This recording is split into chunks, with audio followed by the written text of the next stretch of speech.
黄珊珊啊，在去年底的重新的选举当中，党代表选举当中呢，掌握了多数党代表。我听到一些风声啊，给大家新年报个小话，其实已经在接触2026该怎么处理了。而且呢，这个层级是蛮高的，但当然不是党部对党部。好，我讲到这里应该大家就差不多理解了，有在谈哦，真的有在谈哦。好，而且大家已经开始形成一些共识了。可是没有想到呢，现在如果黄珊珊真班师回朝的话，到底呢阿北跟黄珊之间的关系呢是如何的去发展，扑朔迷离怎么样？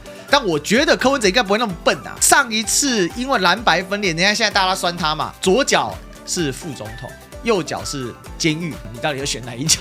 旺旺今年豌豆全新风味来喽！酥脆青豌豆挑逗你的嘴，超脆口青豌豆，我们酱香已经满满的豆香，让你食指回味。立刻到快点给我下单，输入推荐码852，有更多优惠哦！快快快，挑逗你的嘴！